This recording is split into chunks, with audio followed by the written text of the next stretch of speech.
Hi everyone, स्वागत है आप सभी का आपके अपने चैनल हिंदी निकेतन पर। शिक्षक भर्ती से रिलेटेड या फिर बीपीएससी से रिलेटेड कोई भी महत्वपूर्ण अपडेट होती है तो सबसे पहले आपके अपने चैनल के माध्यम से दी जाती है। इसके साथ ही मैं बताना चाहूँगी, हमारे चैनल के माध्यम से 5000 प्रश्नों की प्रश्नोत्तरी श्रृंखला चल रही है हिंदी सब्जेक्ट की। जो लोग हिंदी सब्जेक्ट की प्रिपरेशन करना चाहते हैं तो चैनल को ज्वाइन ज़रूर कर सकते हैं। और साथ ही अभी हमारी जो प्रश्नोत्तरी श्रृंखला है उसमें 3 जो है प्रैक्टिस सेट सॉल्व हो चुके हैं।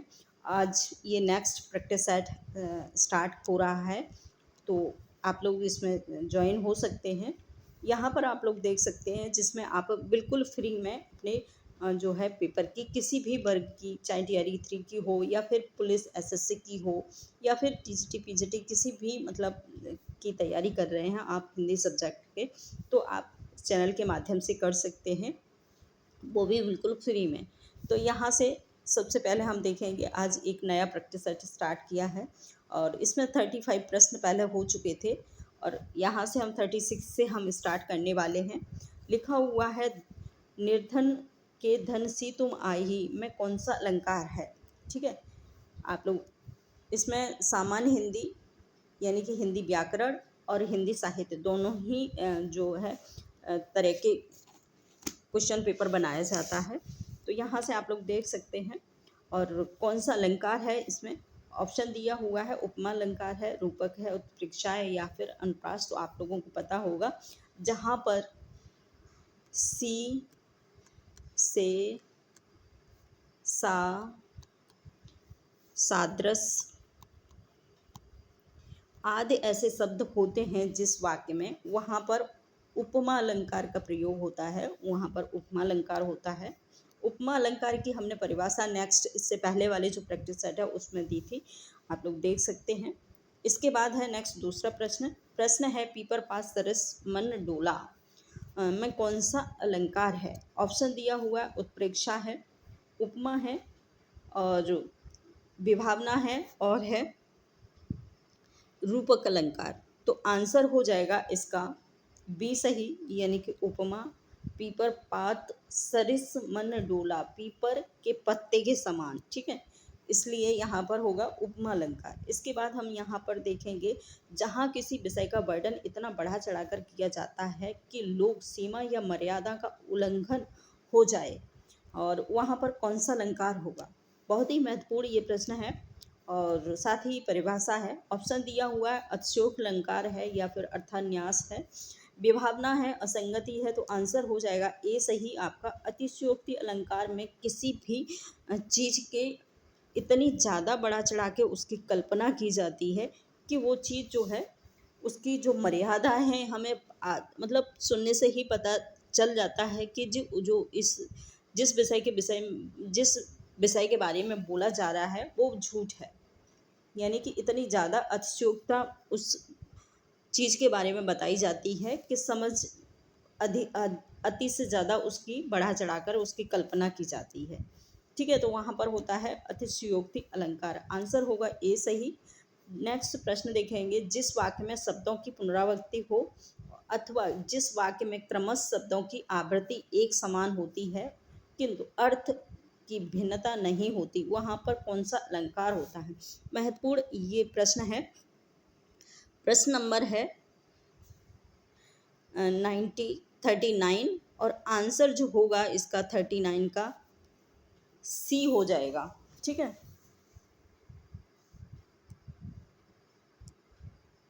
आंसर यहाँ पर हो जाएगा सी सही, यानी कि पुनरोक्ति अलंकार।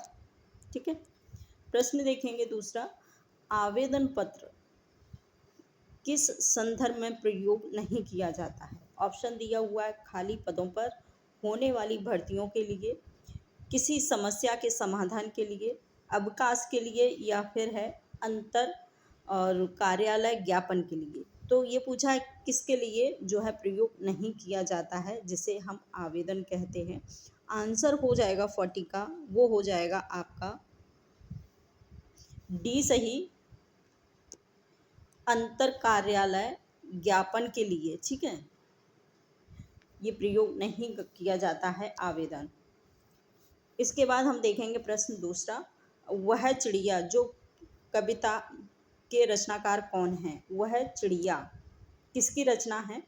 आंसर हो जाए, ऑप्शन दिए हुए शमशेर बहादुर है, सुमित्रानंद पंत हैं, साहिर लुधियानवी हैं और हैं केदारनाथ अग्रवाल। आंसर होगा इसका डी सही, केदारनाथ अग्रवाल की महत्वपूर्ण ये रचना है जिसका नाम है वह चिड़िया। ठीक है, इसके अलावा हम देखेंगे कि केदारनाथ की और कौन सी महत्वपूर्ण रचना है जिसमें एक युग की गंगा, ठीक है, गुल मेहंदी,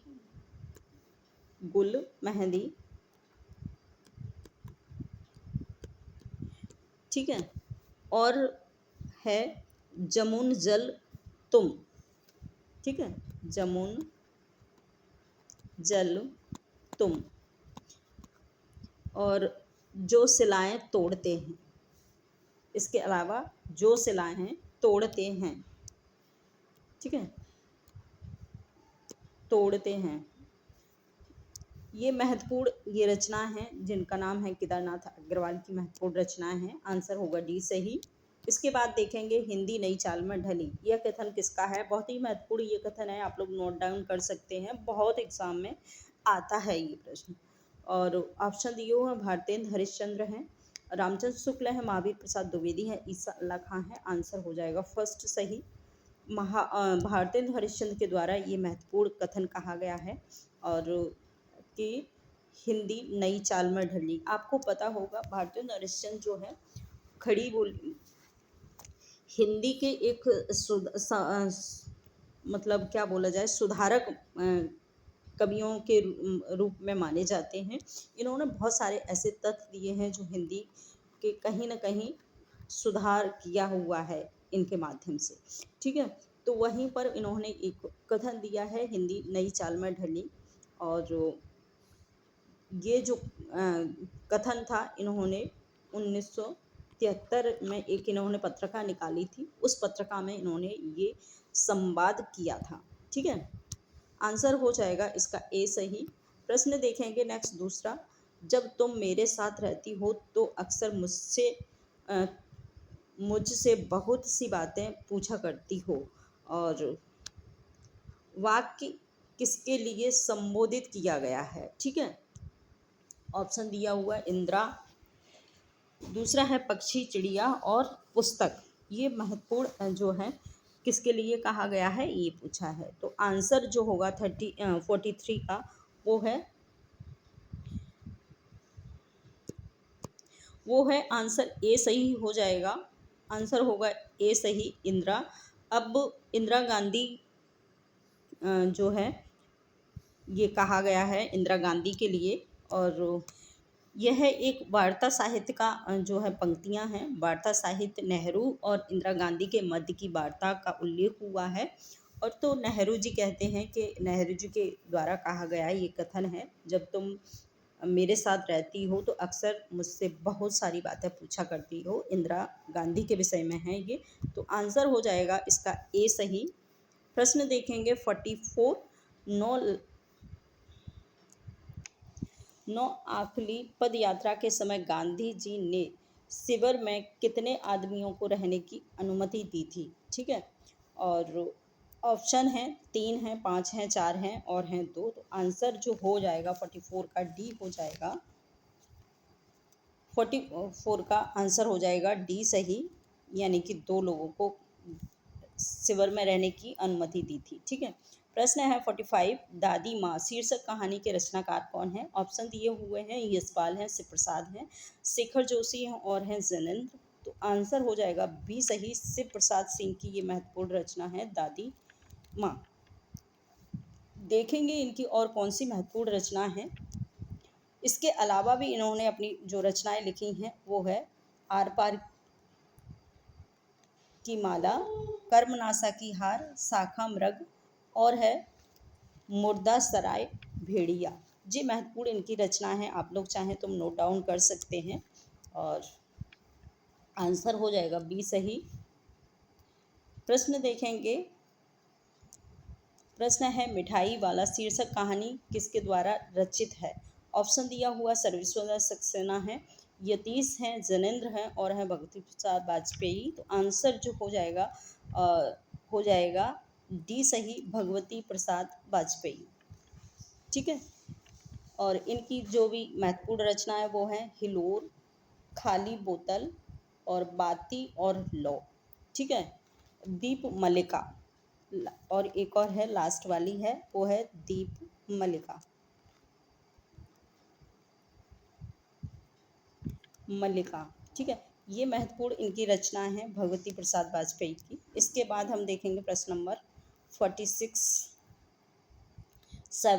ठीक है। प्रश्न नंबर है 47। शाम एक किसान शीर्षक रचना के रचनाकार कौन है? शाम एक किसान किसकी रचना है? ऑप्शन दिए हुए हैं, सर्वेश्वर सक्सेना है, महादेवी वर्मा है, नागार्जुन है और है शिव प्रसाद सिंह। तो आंसर जो होगा इसका वो हो जाएगा ए सही, सर्वेश्वर दयाल सक्सेना की महत्वपूर्ण रचना है। इसके बाद इनकी और भी महत्वपूर्ण रचना है वो भी आप लिख लीजिए। रचना है खूंटी पर टंगे लोग, बहुत ही फेमस और प्रसिद्ध रचना है, बहुत एग्जाम में रिपीट होती है। दूसरा है अंधेरे का मुसाफिर, और तीसरी जो रचना है एक सूनी नाव, लीक पर वो चले। ठीक है। ये ये इनकी सर्वेश्वर दयाल सक्सेना की महत्वपूर्ण रचनाएं आप लोग लिख सकते हैं। और इसके बाद हम प्रश्न देखेंगे। प्रश्न नंबर है 48। टी पद्मनाभन हैं। ठीक है। और सॉरी, कंचा कहानी। ठीक है।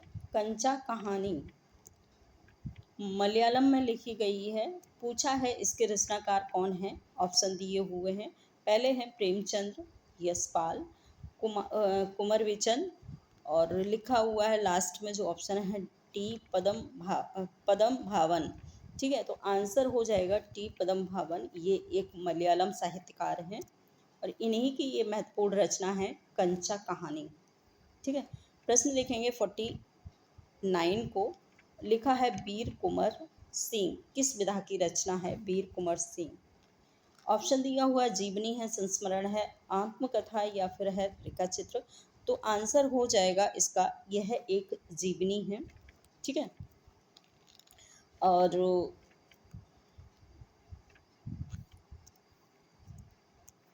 वीर कुंवर सिंह आप लोगों ने स्वतंत्रता सेनानी के विषय में पढ़ा होगा। तो ये उन्हीं की जीवनी लिखी हुई है वीर कुंवर सिंह, उसी के आधार पर उन्हीं की जीवनी है। आंसर हो जाएगा ए सही। प्रश्न देखेंगे हम नेक्स्ट दूसरा। महाराजा दशरथ को किस देवता का आशीर्वाद से 4 पुत्रों की प्राप्ति हुई थी? ठीक है। महाराजा दशरथ को किस देवता के आशीर्वाद से उन्हें 4 पुत्रों की प्राप्ति हुई थी? ऑप्शन दिया हुआ है वायु देवता, इंद्र देवता, सूर्य देवता या फिर अग्नि देवता। आंसर हो जाएगा इसका सी सही, सूर्य देवता से इन्हें जो है वरदान मिला हुआ था और उसी वरदान से इनको 4 पुत्रों की प्राप्ति हुई थी जो है दशरथ, महाराजा दशरथ को। ठीक है। प्रश्न देखेंगे। साथ ही बताना चाहूँगी जो दशरथ थे, दशरथ के पिता का नाम अज था और इनकी माता का नाम इंदुमती था। ठीक है। तो और सूर्य से इन्हें वरदान मिला हुआ था और जिससे इनको 4 पुत्रों की प्राप्ति हुई थी। 4 पुत्र आप लोग जानते होंगे, राम, लक्ष्मण, भरत और शत्रुघ्न, इनके 4 पुत्र थे।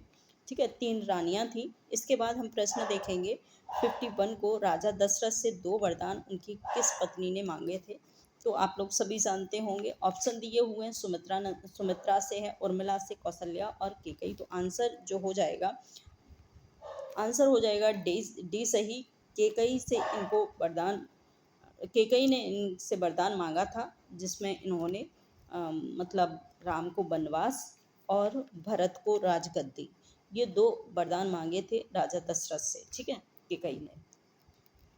इसके बाद हम प्रश्न देखेंगे। प्रश्न है 52। पंचवटी किस नदी के तट पर स्थित है? ठीक है। ऑप्शन दिया हुआ है गंगा है, गोदावरी है, झेलम है और है सई नदी। तो आंसर हो जाएगा इसका 52 का वो हो जाएगा बी सही, गोदावरी तट पर ये पंचवटी स्थित है, जहाँ पर राम ने जो अपना वनवास के दिन व्यतीत किए थे पंचवटी, उनका आश्रम था वहीं पर। ठीक है, तो ये गोदावरी तट पर है। इसके बाद देखेंगे प्रश्न है 53, पंपा सरोवर के पास किस ऋषि का आश्रम स्थित था। ठीक है, ऑप्शन दिया हुआ है वशिष्ठ थे, और विश्वामित्र हैं, मतंग हैं और अगस्त्य हैं। तो आंसर हो जाएगा 53 का, वो हो जाएगा सी सही, यानी कि मतंग। ठीक है, मतंग जो ऋषि थे, उन्हीं का जो आश्रम था वो पंपा सरोवर के किनारे पर था। इसके साथ ही और देखेंगे, और 53 में इसके बाद जो विशिष्ट जो है महर्षि विशिष्ट का जो आश्रम था वो आबू, और उसमें माउंट आबू में था। साथ ही जो विश्वामित्र हैं, सॉरी अगस्त्य हैं, उनका जो आश्रम था वो रुद्रप्रयाग में था। ठीक है, इस प्रकार से आप लोग देख सकते हैं। और मतंग का आप लोगों को पता है, पंपा सरोवर के किनारे पर था। इसके बाद हम प्रश्न देखेंगे नेक्स्ट दूसरा, अशोक वाटिका में हनुमान से लड़ते हुए रावण का कौन सा पुत्र मारा गया था। हनुमान के द्वारा कौन सा पुत्र मारा गया था, ये नाम बताना है। ठीक है, ऑप्शन दिया हुआ है, प्रश्न नंबर है 44। ऑप्शन है मेघनाथ, अक्षय कुमार, विभीषण या फिर है कुंभकर्ण।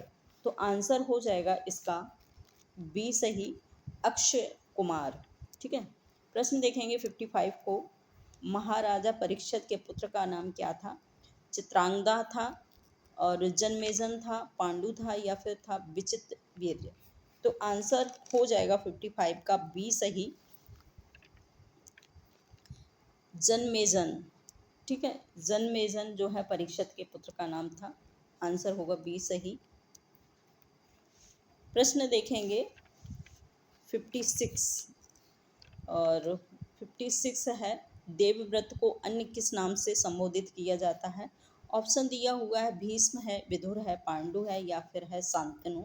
तो आंसर जो हो जाएगा 56 का ए सही हो जाएगा, भीष्म को देवव्रत के नाम से भी जाना जाता है। ठीक है, प्रश्न देखेंगे नेक्स्ट 55, गंगे मैंने अपने मन में सौभ देश के राजा सालिक को अपना पति मान लिया था, इसी बीच आप मुझे बलपूर्वक यहाँ ले आए। मेरे मन की बात जानने के बाद आप मेरे बारे में अब तो उचित समझें करें, यह संवाद किन दो पात्रों का है। ऑप्शन दिया हुआ है भीष्म साल का है, भीष्म अम्मा का है, और काशी राज अम्मा का है या फिर है विचित्र भी सत्यवती का। ठीक है, ये महत्वपूर्ण संवाद है, और आंसर जो हो जाएगा, आंसर हो जाएगा बी सही, यानी कि भीष्म और अम्मा के द्वारा ये महत्वपूर्ण संवाद किया गया है। ठीक है, प्रश्न देखेंगे 58 को, ब्राह्मण श्रेष्ठ आपका स्वागत है, पर मेरे पास जो कुछ था वह मैं बांट चुका हूँ, अब यह मेरा शरीर और, ठीक है, शरीर और धनुर्विद्या ही है, बताइए मैं आपके लिए क्या करूं। यह कथन किसका है। ऑप्शन दिया हुआ है परशुराम का है, दुर्वासा का, द्रोणाचार्य का या शौकन का है। आंसर हो जाएगा 58 का ए सही, परशुराम का। ठीक है, आपको पता होगा परशुराम बौद्ध धनुर्विद्या में बहुत ही श्रेष्ठ ऋषि माने जाते हैं, श्रेष्ठ गुरु हुआ करते थे। इसके बाद हम प्रश्न देखेंगे 59 को। 59, आप शस्त्र उठाइए या ना उठाएं। आप शस्त्र उठाएं या ना उठाएं, आप चाहे लड़ें या न लड़ें, मैं तो आपको ही चाहता हूँ, श्री कृष्ण से यह कथन किसने कहा था। ऑप्शन दिया हुआ है युधिष्ठिर ने, भीम ने और अर्जुन ने या फिर दिया है दुर्योधन ने। तो आंसर जो हो जाएगा 59 का वो होगा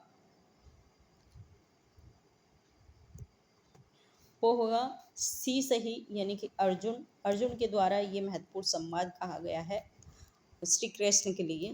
प्रश्न देखेंगे 60, और लाख की चूड़ी किस विधा की रचना है। लाख की चूड़ी किस विधा की रचना है। ऑप्शन दिया हुआ है कहानी है, कविता है, निबंध है या फिर है आत्मकथा, और आंसर जो हो जाएगा 60 का वो हो जाएगा ए सही कहानी। ठीक है, प्रश्न देखेंगे नेक्स्ट दूसरा। वह महान आदमी आ रहा है जिसने एक टायर के लिए प्राण दे दिए और मर गया, पर टायर नहीं बदला। उपयुक्त विचार बस की यात्रा शीर्षक व्यंग के लिए पात्र के मन में उत्पन्न हो रहा है। ठीक है, तो ऑप्शन दिया हुआ है लेखक, बस ड्राइवर और डॉक्टर मित्र या फिर है कंपनी के हिस्सेदार। और आंसर हो जाएगा 61 का वो हो जाएगा सी सही डॉक्टर मित्र। ठीक है, 61 का आंसर है डॉक्टर मित्र। प्रश्न देखेंगे नेक्स्ट 62। चिट्ठी शीर्षक के रचनाकार कौन है? चिट्ठी शीर्षक, और ऑप्शन दिया हुआ रामदास हैं, कामता प्रसाद हैं और दिया हुआ प्रदीप तिवारी हैं, प्रभु नारायण हैं। तो आंसर हो जाएगा ए सही रामदास मिश्र की महत्वपूर्ण रचना है ये चिट्ठियाँ। इसके बाद हम देखेंगे प्रश्न नेक्स्ट 63। प्रश्न है जग में बैरी कोई नहीं जो मन शीतल हो, यह आपा को डार दे दया करे सबको। ठीक है, ऑप्शन दिया है उपयुक्त दोहे के रचनाकार कौन है? रहीम है, कबीर है, रैदास है या फिर है मलूक दास। तो आंसर हो जाएगा 63 का बी सही कबीर दास के द्वारा ये महत्वपूर्ण जो है दोहा दिया हुआ है। ठीक है, प्रश्न देखेंगे 64 का। प्रश्न है अन्नपूर्णा वर्मा द्वारा रचित अकबरी लोटा शीर्षक के कहानी के मुख्य पात्र का नाम बताइए। ठीक है, अकबरी लोटा किसका है? अन्नपूर्णा वर्मा का। ऑप्शन दिया हुआ है लाला झाऊलाल, बलवंत मिश्र, प्रभाकर और देवदत्त। 4 ऑप्शन है। आंसर इसका जो होगा 64 का वो हो जाएगा ए सही लाला झाऊलाल। ठीक है, लाला झाऊलाल का ये पात्र है, उसी का संवाद है, यानी कि उसका कथन है। ठीक है, प्रश्न देखेंगे लास्ट और 65। भारत की खोज अंग्रेजी में लिखी गई किस पुस्तक का हिंदी में अनुवाद है? भारत की खोज महत्वपूर्ण रचना है, आप सभी ने बचपन में पढ़ी होगी और देखा भी होगा, इसका एक शीर्षक भी चलता था। और ऑप्शन दिया हुआ है discovery of India, Indian means freedom और ए पैसेज टू इंडिया, दूसरा है ग्लिम्प्सेस ऑफ वर्ल्ड हिस्ट्री। प्रमुख 4 जो है ऑप्शन है। आंसर हो जाएगा इसका ए सही discovery of India. Jawaharlal Nehru के द्वारा ये महत्वपूर्ण रचना लिखी गई थी। तो इसके बाद आज इतना ही। इसके बाद जो बचा हुआ है नेक्स्ट हम दूसरे वाले प्रैक्टिस सेट में सॉल्व करेंगे। तो थैंक यू, बाय बाय।